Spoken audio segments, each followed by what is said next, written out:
आज Doubtnut app download करें। Doubtnut पर अपने सभी गणित, रसायन विज्ञान, भौतिक विज्ञान और जीव विज्ञान के डाउट्स का करो सफाया। बस प्रश्न की फोटो खींचो, एक ही प्रश्न को क्रॉप करो और तुरंत वीडियो सोल्यूशन पाओ। अभी डाउनलोड करें। देखिए, प्रश्न में हमें दिया हुआ है कि द्रव को एक बेलनाकार पात्र में रखकर पात्र को उसकी अक्ष के सापेक्ष घुमाने पर द्रव पात्र की दीवारों के पास उठता है। अब यदि पात्र की त्रिज्या का मान 0.05 मीटर और घूर्णन दर जो दिया हुआ है हमें घूर्णन आवृत्ति के रूप में 2 चक्कर प्रति सेकंड के रूप में दिया है, तो पात्र के किनारे और केंद्र के मध्य ऊंचाई में अंतर मीटर में कितनी होगी वो पूछा जा रहा है। विकल्प रूप में इसके मान हमें 2 मीटर, 0.2 मीटर, 0.02 मीटर या 0.002 मीटर के रूप में दिया हुआ है। जैसा हमें बताया जा रहा है वैसे हम एक आरेख हम बना लेते हैं। ऐसा दिया हुआ है कि एक बेलन हमारे पास है, ठीक है। द्रव को बेलनाकार पात्र में डुबो दिया गया है। तो पहले की स्थिति कुछ इस तरह से होगी, जो द्रव उस पर भरा हुआ होगा ये हम मान के चलते हैं। द्रव कुछ इस तरह से उस पर भरा हुआ है, ठीक है, किसी एक निश्चित ऊंचाई तक। ये हमने ले लिया। अब क्या बोला जा रहा है कि इसके लिए त्रिज्या का मान दिया हुआ है, मतलब बेलनाकार यहाँ पर जो बेलन है उसके लिए उसकी त्रिज्या का मान किससे यहाँ पर हम कैपिटल आर से व्यक्त करें तो मान हमें दिया हुआ है 0.05 किसमें मीटर के रूप में। इसके अलावा हमें बताया जा रहा है कि अगर इसे घुमाया जाता है, मतलब देखिए ये बेलन है, इसके उसको उसके अक्ष के सापेक्ष अधिक यदि घुमाया जा रहा है घूमते हुए, उसके लिए उसके कोणीय आवृत्ति का मान एन के रूप में दिया हुआ है। कितना ये दिया हुआ है 2 चक्कर, तो हम इसे लिख लेते हैं 2 चक्र प्रति सेकंड के रूप में इसके मान दिए हुए हैं। तब हमें पूछा जा रहा है कि अगर इसे एक नियत कोणीय वेग से अगर घुमाया जाता है, ठीक है, इस अक्ष के परितः, तो होता क्या है। अब देखिए अगर इसे घुमाया जाता है तो द्रव के जो कण होते हैं वो बाहरी ओर गति करने लगते हैं, मतलब कुछ इस तरह से इनका परिवर्तन होता है कि ये देखिए उनका केंद्रीय स्थिति खाली होता जाता है और ये यहाँ पर किनारों पर जाते जाते हैं। द्रव के लिए उनका नया रूप कुछ इस तरह होते जाता है, ठीक है। और ये क्यों होता है, उनमें उत्पन्न देखिए घूर्णन के कारण उनमें देखिए अगर वो घूर्णी गति करता है ये बेलन, तो बेलन में क्या होता है, बेलन में अभिकेंद्र बल लगेंगे। इस तरह से अगर बेलन के रूप में अगर हम जड़त्वीय फ्रेम पर देखें तो द्रवों पर क्या लग रहा है, अभिकेंद्र बल लग रहा है जिसकी दिशा केंद्र से बाहर की ओर होती है। इस तरह से क्या होता है, केंद्र की ओर जो द्रव होते हैं वो कम होते जाते हैं और किनारों पर उनके मान या उनके लिए उनकी ऊंचाइयां अधिक होती जाती हैं, ठीक है।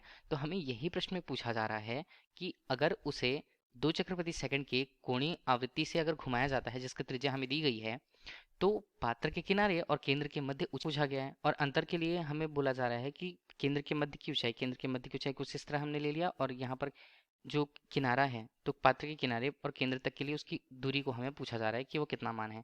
तो यही मान हमें ज्ञात करना है और विकल्प रूप में उसके मान हमें दिए हुए हैं। चलिए अगर हमने इसे एच के रूप में ही व्यक्त किया हुआ है तो हम इसे कैसे समझेंगे।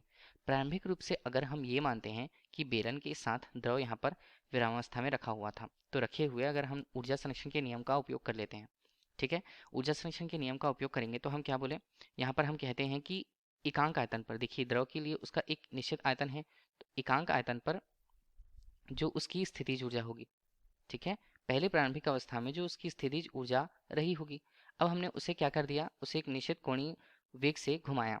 तो कोणीय वेग से घुमाने के बाद उसमें गतिज ऊर्जा आई, तो गतिज ऊर्जा आई तो देखिए उसका केवल परिवर्तन होगा। तो एकांक आयतन पर हम ये कह सकते हैं कि जो गतिज ऊर्जा होगी, यहाँ पर गतिज ऊर्जा, एकांक आयतन पर हम स्थितिज ऊर्जा की बात करते हैं। तो सामान्य रूप से स्थितिज ऊर्जा क्या है, m द्रव्यमान का मान लीजिए द्रव यहाँ पर है और हमने कहा कि स्थितिज ऊर्जा उसके लिए होगी m small g small h के रूप में, ठीक है। ये h ऊंचाई तक हमने कह दिया है, ठीक है, वही h ऊंचाई है। और एकांक आयतन पर यदि हम इसकी बात करें तो हम इसे v से भाग देंगे। v क्या बता रहा है, द्रव के लिए उसके आयतन को इस बेलनाकार पात्र में उपस्थित, ठीक है। एकांक आयतन की गतिज ऊर्जा की बात की जाती है। गतिज ऊर्जा का सामान्य सूत्र 1/2 m v स्क्वायर होता है, जहाँ m द्रव के लिए उसके द्रव्यमान को बता रहा है और v वहाँ पर रेखीय वेग को बता रहा है। इस तरह एकांक आयतन पर गतिज ऊर्जा इसे हमने v के रूप में, ये देखिए ये नीचे का जो v होगा, आयतन का v होगा, उसे हमने कैपिटल V के रूप में प्रस्तुत कर रखा है। तो हमें इसमें कंफ्यूज नहीं होना है। तो किस तरह से लिख सकते हैं, इसे लिखा जा सकता है रो घनत्व, घनत्व के साथ इसके मान को आयतन के रूप में v करके हमने लिखा और यहाँ पर भी v और यहाँ पर बनता है GH। तो देखिए v और v के मान यहाँ पर कट जाएंगे। इसी तरह यहाँ भी 1/2 होगा, नीचे है v और ऊपर भी हम इसे क्या लिखे, रो गुणा v, और ये मिलता है स्मॉल v के रूप में उसका स्क्वायर। तो कैपिटल V कट जाएंगे, रो के मान दोनों पक्षों में कट जाएंगे। तो हमें h का मान कितना मिलेगा, तो h का मान हमें निकालना है। तो h का मान हमें मिलता है v स्क्वायर बटे यहाँ पर 2g के रूप में, ठीक है। ये तो हमें मिल गया तब h का मान, और यही h का मान हमें निकालना है। तो v को क्या लिखा जा सकता है, v को सामान्य रूप से अगर हम देखें तो ये रेखीय वेग को प्रदर्शित करता है। किस तरह से, कोणीय वेग से संबंधित होता है, ओमेगा गुणा r के रूप में। और ओमेगा को हम क्या बोल सकते हैं, कोणीय आवृत्ति अगर हमें दी हुई है तो 2 पाई n के रूप में उसका मान होगा। तो पहले हम क्या करें, ओमेगा के मान को यहाँ पर रख लेते हैं। तो v का मान हमारे पास क्या होगा, 2 पाई n r के रूप में। तो यहाँ पर v का स्क्वायर है। अब हम यहाँ पर समीकरण पर लिखें तो h का मान हमारे लिए कितना होगा, v का स्क्वायर मतलब यहाँ पर हम लिख लेते हैं 2 गुणा 2। देखिए 4 को हमने 2 गुणा 2 लिख दिया।